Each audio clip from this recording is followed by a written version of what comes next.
Okay, guys. Great win last night. Was a real heavyweight brawl. Proud of the way our team played. I thought we really played well on defense and made timely plays on offense. Special teams was a wash, but it was a great effort.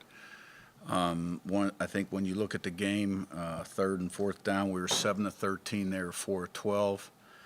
We had 5 sacks. They had 3. Take away the Hail Mary at the end of the game, our defense limited their offense to 276 yards. Outrushed them 118-58. Wasn't a perfect game, a hard-fought game. Great win for the program. Hey, Coach. Obviously, you'd like to go through the season with no injuries on any spot, but especially the O-line. You had Drew Evans go down. Adamo Gianni stepped in, has played well. Came in last night for Bray Lynch. Just talk about what you guys have seen from him and just your thoughts for his future in the program. Yeah, I think he's a good young prospect. We inserted him when Evans went down, and I saw him improve every week. And, he played quite a bit last night at right guard. And, Benson and Zen kind of split the reps at right tackle. And, Drew Evans was back. And so it gives us 7 guys right now. And, whereas last year we were at 6, and then when Drew went down, we were at 5. And so I think he's got a good future. He's got a lot of athletic ability. Hadn't played a whole lot of football. You can see him improving. Peter, on your left, and Alexa. Yeah, hey, Curt, over here. Last year, all 4 teams that had byes lost.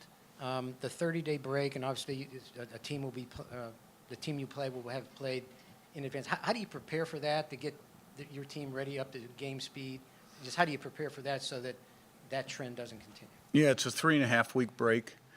We put out 2 tentative calendars based on when we might be playing. So now we know. We'll treat the first half of this just like any off week. We'll practice enough to stay sharp, get the rest and recovery in, get the weights in, and then once we figure out who we're going to play, which will be Friday night, the 19th I think, then we'll be able to kind of hone in and go into game plan mode and game plan practice mode. And so that we will essentially get 2 full weeks in of opponent prep. We'll get a Monday through Thursday in, and then get a Monday, Tuesday, Wednesday in here. And then we've already been through Thursday once, Thursday and Friday. We'll get that when we get out there. Tom Brew on your right, and Zach B. Curt, I know you're not a big behind the curtains guy, but can you talk to us a little bit about just what last night in the locker room was like with your coaching staff and the ride home and that, and just sharing and enjoying that night together? Yeah, it was obviously a great win, a lot of emotion on the field. It was a little bit of a different setup post-game with the stage and some of those kind of things. So we never really had the opportunity to get the team together in the locker room afterwards because it was close to an hour before I got back in there with the different interviews and such, and some of the players too. So, but you could see the celebration both on the field and on the stage, and it was well earned. Zach B on your right, and Daniel. You just called the performance last night not perfect for you guys. What does it say about your team that you can play not perfectly and still beat the #1 team in the country at the time? Well, they didn't play perfectly either. So, they missed a field goal. There was kind of a chip shot down there at the end that could have tied the game. And, we missed one, which was uncharacteristic, and the interception, which led to their first score on a short field, could have been prevented. But it was a great effort. When you play a great team, they're going to make plays, you're going to make plays, and you just got to make one more than they do. Daniel in front of Joe. I think you said last night that the challenge now is just trying to humble this team. How do you approach that? Like, what do you use to try to humble them? I said that kind of tongue-in-cheek a little bit, sort of to be funny. We've got a lot of time here. We're going to meet with the team tomorrow at 4. We won't practice tomorrow. And, we'll be in normal off-week mode here for almost 2 weeks, week and a half, before we find out who our opponent actually is, and then go into game plan mode. So we'll have them where we want them. I mean, we got great character kids and leadership on this team, and I have absolutely no question we'll be ready to play. Joe, on your right to Liz.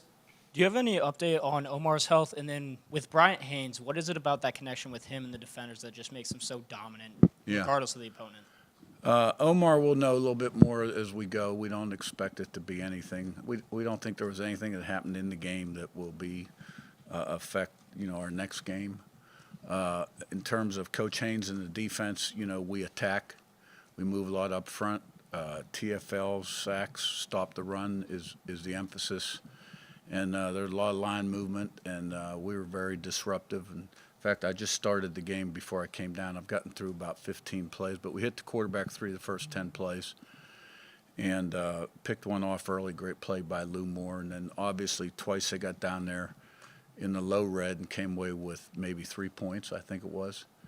And it's just an attacking style play on defense, and Coach Haynes does a great job. Liz on your left and Zach.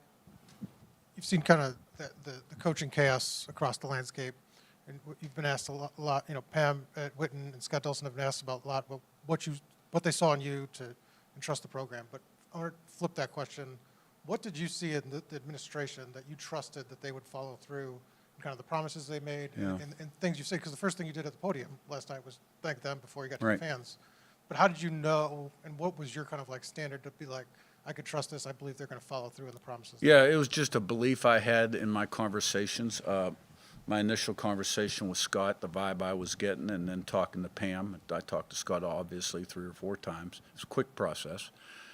That they understood it was integral that they get football going. That there'd be a commitment there. Now, what I will say is, within the first week on the job, we realized the commitment wasn't going to be enough. And, right away we upped it and ended up doubling it that first year. And, since RevShare now, right, you guys read all the articles, and we want to be highly competitive. Zach in front and right.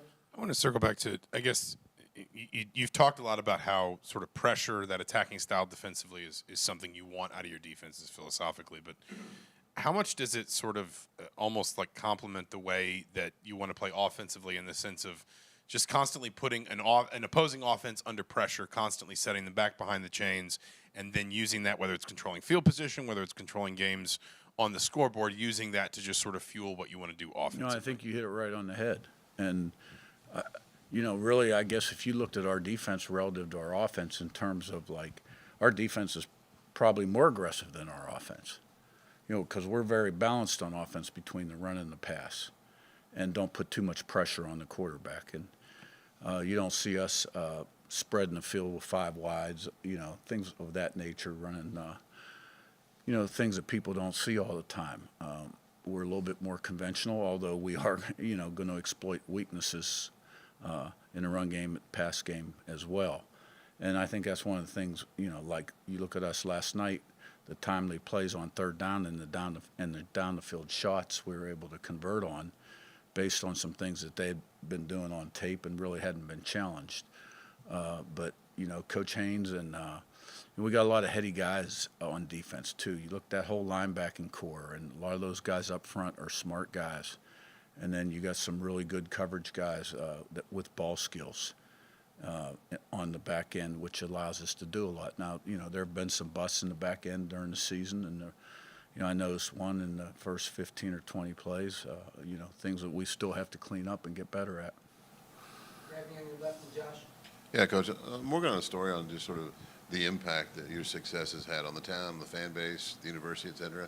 I'm curious, what are some things that you've sort of experienced, seen, felt, maybe community, town, Yeah. what have you? And you'd probably have to talk to people on the outside to get a better feel for that. I hear it.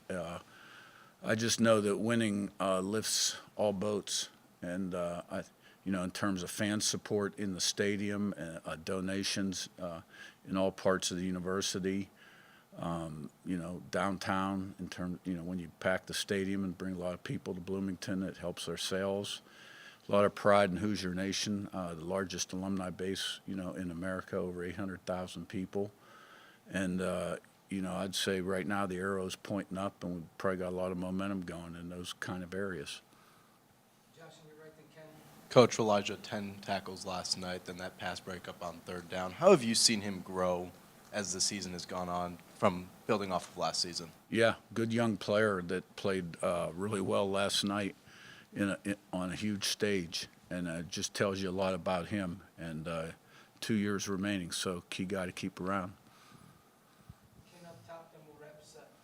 Every team is obviously different. Every year is different. But the experience of going through the college football playoff process last year, how is that going to help this team benefit, even though they don't know who they're going to be playing for a couple of weeks? Yeah, second time through, you're always better. This one's a little different because you got a little more time off.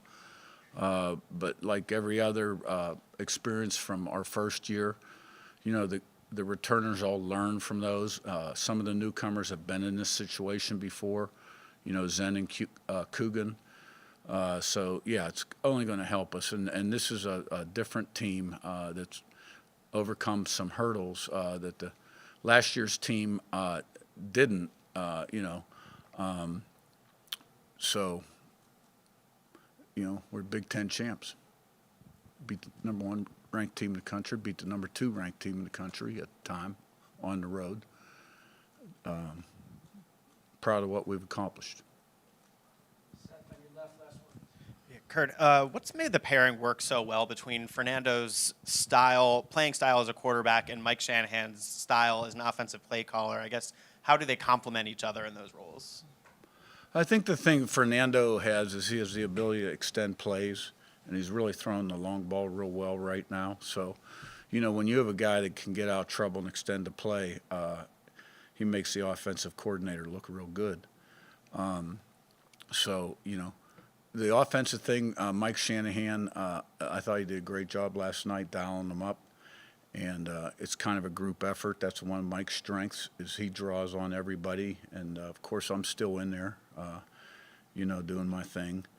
And, Bob has pretty much does a run game for the most part. And we kind of all get together on the pass game and, the various other elements of it, screens, RPOs, et cetera. And, Mike's demeanor is such, he's such a likable guy. And he doesn't really have an ego, and does a great job coaching receivers, and has done a great job coordinator. All right, thanks, guys. Thank you.